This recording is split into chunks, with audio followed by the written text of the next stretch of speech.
kenapa sistem dunia yang sekarang ini selalu menggembar-geborkan istilah New World Order? Kenapa? Kenapa? Karena tentunya kalau dia mengatakan dia tuh New World Order, berarti ada dong yang namanya Old World Order, iya kan?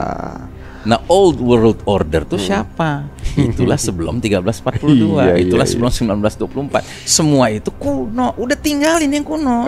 Yang kuno itu udah harus masuk keranjang sampah sejarah. Don't look at it anymore gitu. Jangan ditengok-tengok lagi. Jadi Yahudi secara nggak langsung mengakui bahwa the old order are Islam order di masa itu kan. Iya, cuma kan mereka bikin framing dengan mengistilahkannya sebagai kuno. Dan di mana-mana orang kalau disuruh milih antara mobil baru, mobil lama, ya pasti milih mobil baru dong.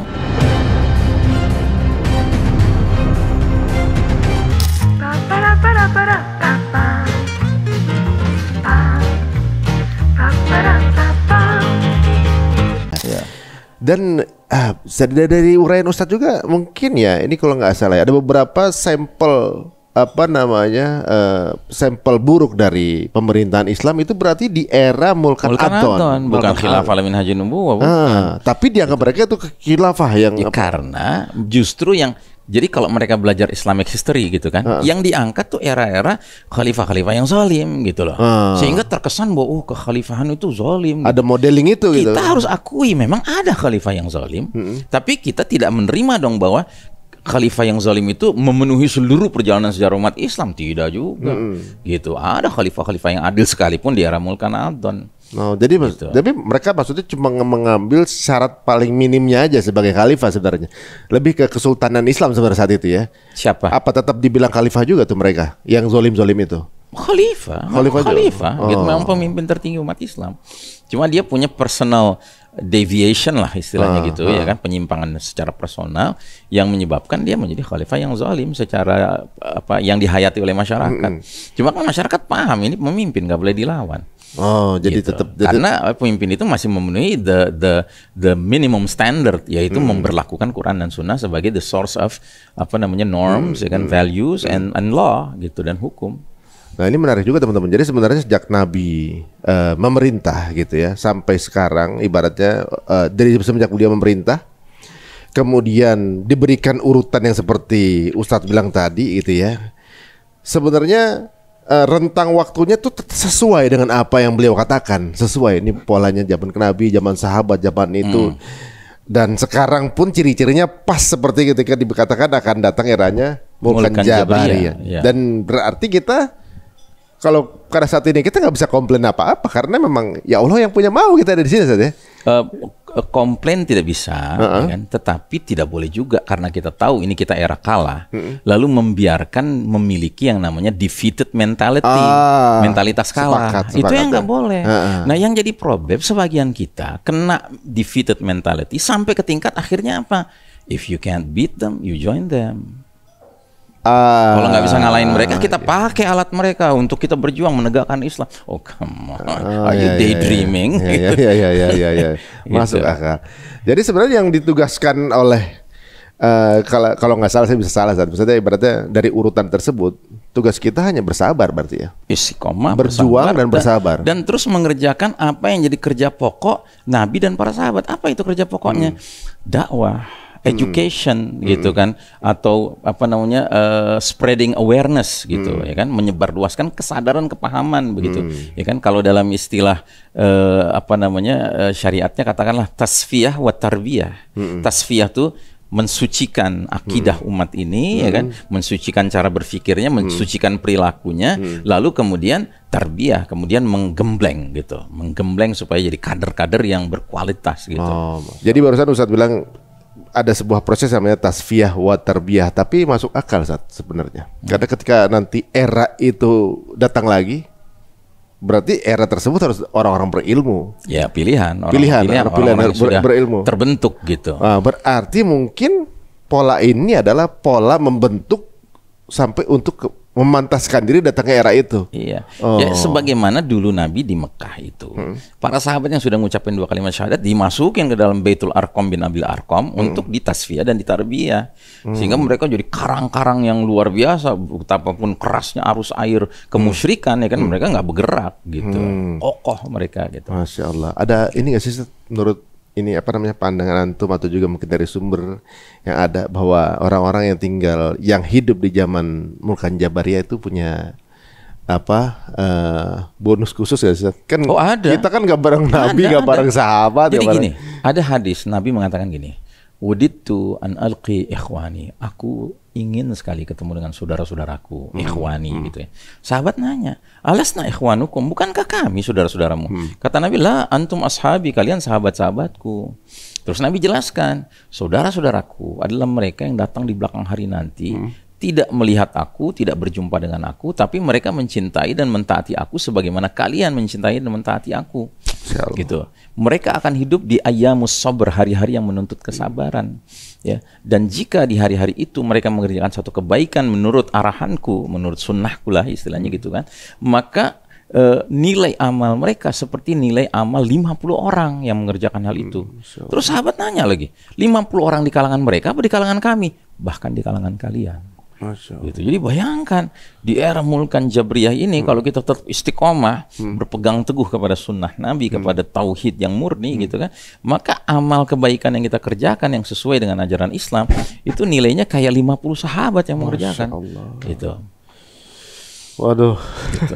Tapi prinsip dasarnya apa? Be consistent gitu, ya kan? Istiqomah. Jangan sedikit pun berpikiran untuk ya nggak apa-apa deh kita pakai cara-cara mereka gitu demi Islam. Kan niatnya yang penting gitu kan. Selalu gitu bahasanya. Niatnya yang penting kan untuk negakin Islam gitu.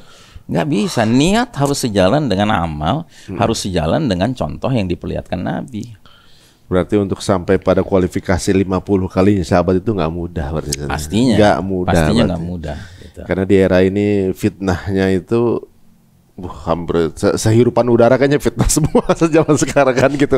Apa yang kita lihat, apa yang kita baca gitu, apa yang kita pakai untuk sehari-hari bertransaksi segala macam semua isi fitnah semua gitu. Jadi untuk bisa istiqomah ini sebenarnya memang orang-orang pilihan sih benar juga Ustaz bilang ya gitu. Kita sendiri di era sekarang banyak ngerasa harus bisa berkompromi, harus kemudian apa namanya ya. Ada kalimat yang paling sering digunakan. Apa itu? Be realistic. Udah realistis aja lah gitu ya kan? Ya benar. Jadi sepertinya memang ya saya juga baru juga mungkin ya, dengan adanya podcast seperti ini kita merasa sebenarnya manusia kita ini lagi dikungkung ke dalam dimasukin ke dalam satu toples pemikiran kita gitu. Jadi nggak pergi kemana-mana di situ. Padahal Allah nyiptain kita di luar dari box itu, di luar dari toples itu bisa kemana-mana. Soalnya kayaknya kalau begini salah begitu ada. Kita tuh kayak punya barrier gitu, kayak punya mind block.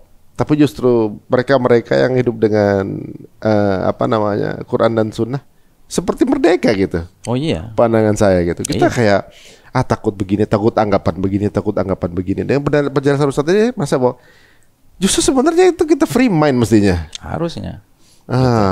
Karena salah satu ciri jundullah, tentara Allah itu dalam surat Al-Maidah 54 itu adalah la yakhafuna laumata laim. Mereka tidak takut terhadap celaan orang yang suka mencela.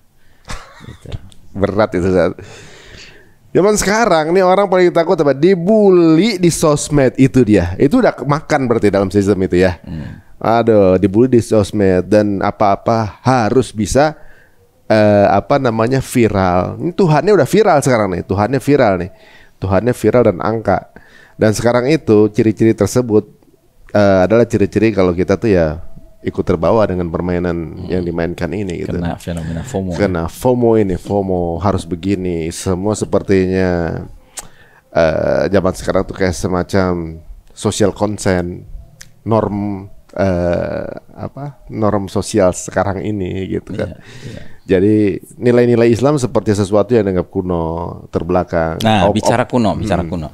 Kenapa sistem dunia yang sekarang ini selalu menggembar-geborkan istilah New World Order? Kenapa?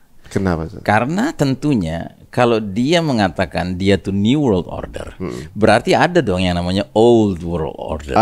Iya kan? Nah, Old World Order tuh siapa? Itulah sebelum 1342, itulah sebelum 1924. Semua itu kuno. Udah tinggalin yang kuno.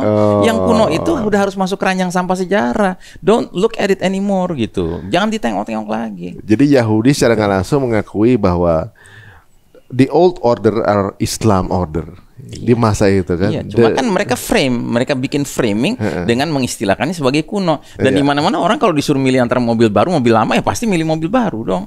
Gitu. Karena logikanya materialistik kan. Memang begitu. Dan mereka ya karena sedang menguasai, mereka merubah-rubah narasi gitu. Jadi seolah-olah kayak semua teknologi yang dirasain sekarang ini adalah kontribusi dari mereka gitu saja gitu. Tapi kalau teman-teman sekarang lihat YouTube ini tanpa ada wasilahnya Ibnu Haytham nggak bisa kita lihat, nggak ada nih lensa, nggak ada nih algoritma internet, nggak ada Facebook, Instagram, segala macam robot nggak ada kalau nggak ada Al Jazari, terbang nggak ada Ibnu Firnas, obat-obatan nggak ada Ibnu Sina. Itu di Golden Age yang jelaskan Ustadz tadi semuanya.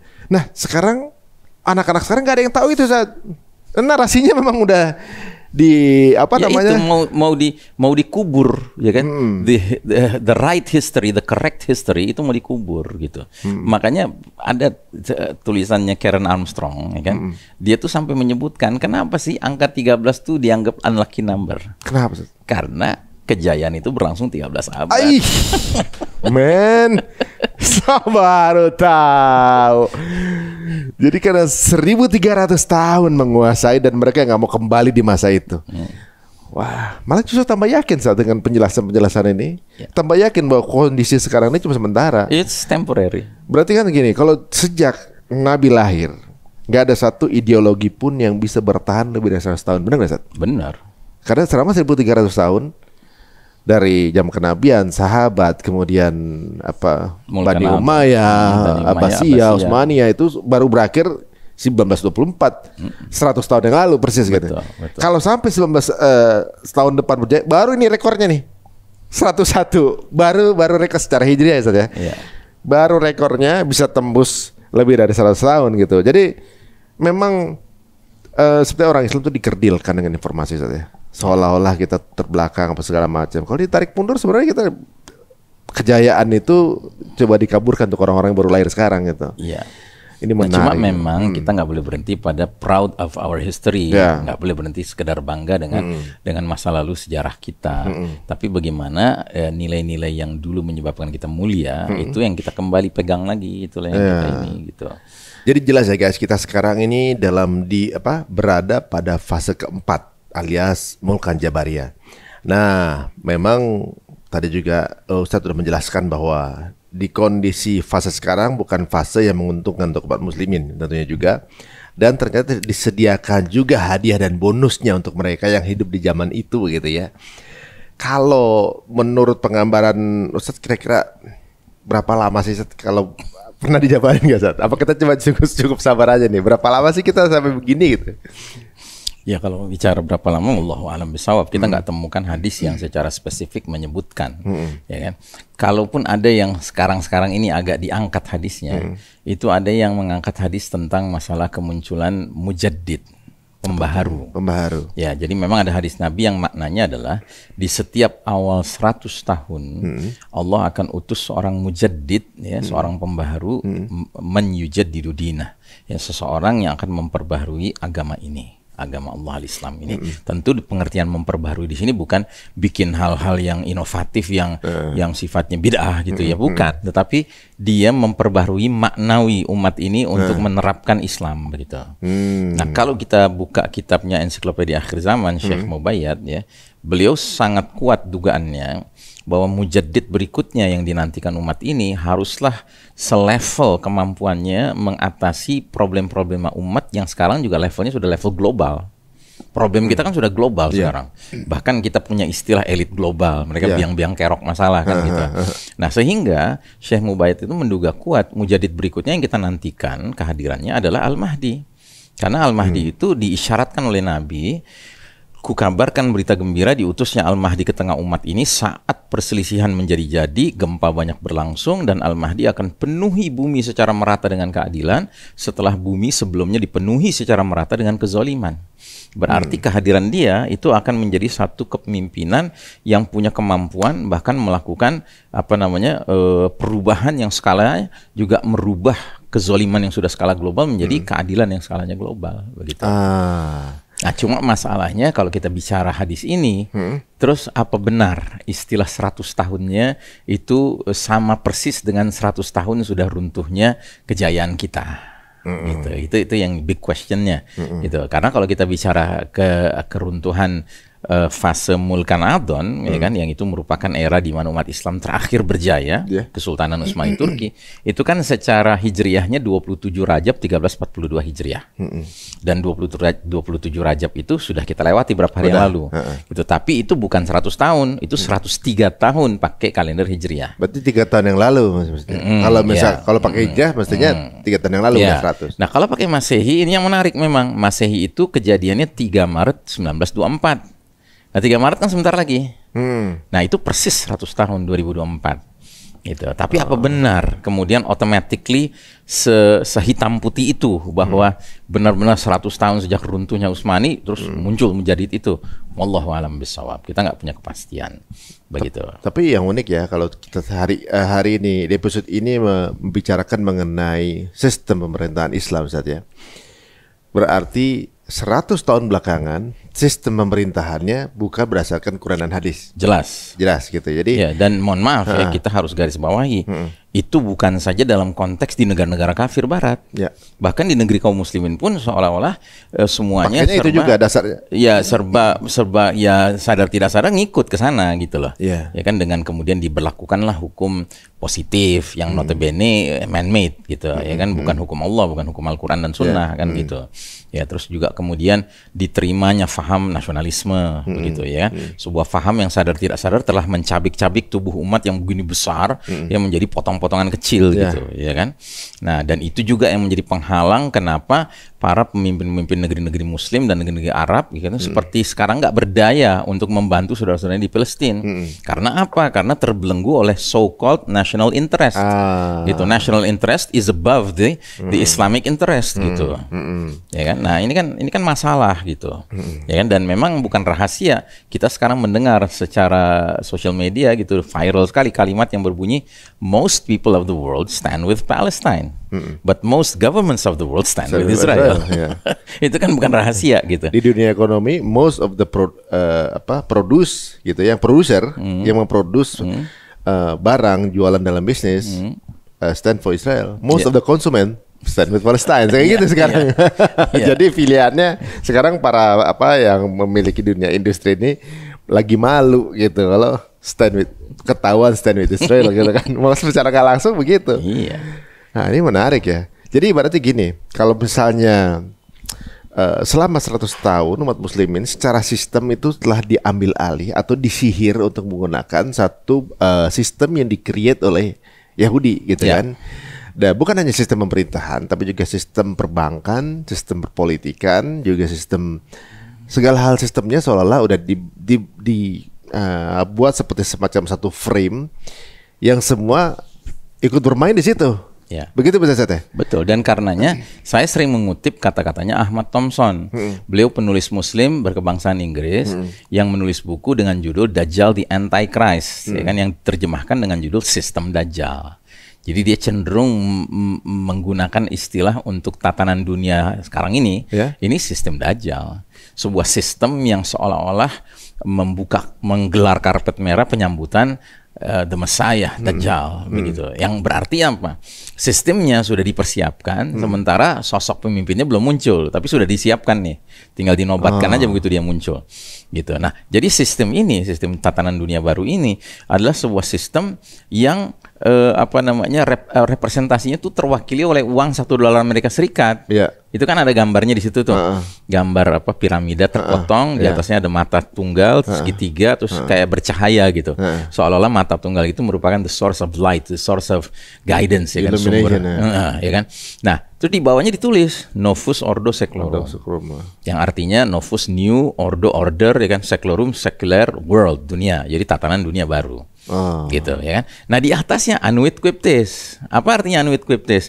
He has favored our undertakings. Dia, si mata sebelah ini, ya kan, telah merestui berbagai pengambil alihan kami, efforts pengambil alihan kami. Pengambil alihan apa? Pengambil alihan sistem yang tadinya sistem iman dan tauhid selama ribuan tahun, belasan abad ya kan, menjadi sebuah sistem yang sesuai dengan nilai-nilai kekufuran Dajjal.